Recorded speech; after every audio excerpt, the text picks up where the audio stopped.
दोस्तों, मैं फराज मलिक। हैदराबाद निकाय चुनाव में एक बार फिर से बड़ा उलटफेर हो चुका है। टीआरएस बीजेपी को पछाड़कर आगे निकल चुकी है, एमआईएम भी बीजेपी से आगे निकल चुकी है।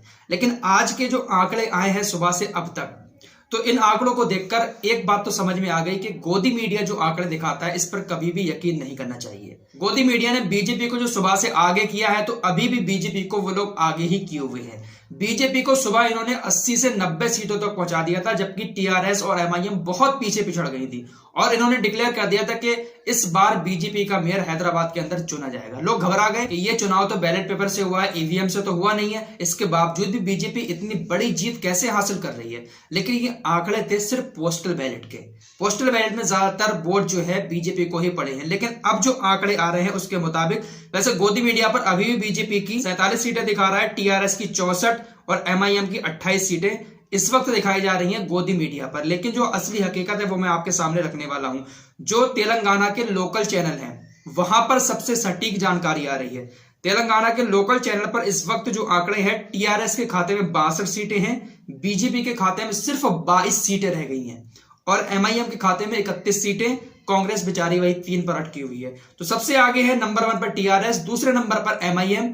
एमआईएम फिलहाल पिछली बार से काफी पीछे है। पिछली बार 44 सीटें थी, लेकिन इस बार 31 सीटें अभी मिल चुकी हैं। हो सकता है कि आगे बढ़ जाएं। लेकिन बीजेपी पार्टी जो सुबह मैंने वीडियो बनाया था, सुबह 70 से 75 सीटों पर थी और गोदी मीडिया 80-85 सीटें दिखा रहा था कि बीजेपी पार्टी पूरी तरीके से वहां पर सरकार बना लेगी। एकदम से लुढ़क कर 22 सीटों पर आ गई है। लेकिन अभी भी गोदी मीडिया पर बीजेपी की सीटें जो हैं वो बढ़ती दिखाई जा रही है।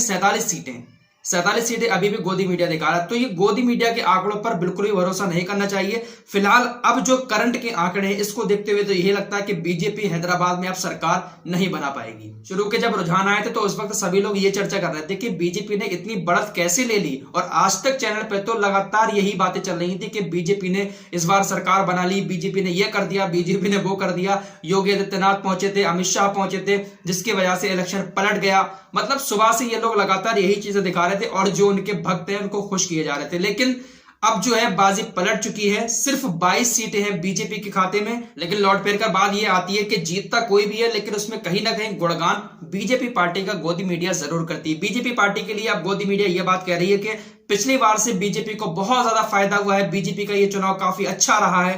पिछली बार 4 सीटें थी, अब की उसको ज्यादा सीटें मिल रही। लेकिन भाई आखिरी नतीजा आने तक शायद हो सकता है कि बीजेपी की सीटें और कम हो जाएं और जो कल हमने शाम एग्जिट पोल बताया था उसी के मुताबिक 8 या 10 सीटें बीजेपी को मिले। जो लोकल तेलंगाना के चैनल है वहां पर सबसे सटीक जानकारी आ रही है, वहीं से मैं आप लोगों को बता रहा हूं। आप गोदी मीडिया की खबरों पर शायद यकीन ना करें तो ज्यादा अच्छा होगा, क्योंकि इस वक्त भी गोदी मीडिया 47 सीटें बीजेपी की दिखा रहा है। तो जैसे ही कोई लास्ट अपडेट आती है मैं आप लोगों के सामने लेकर हाजिर हो जाऊंगा।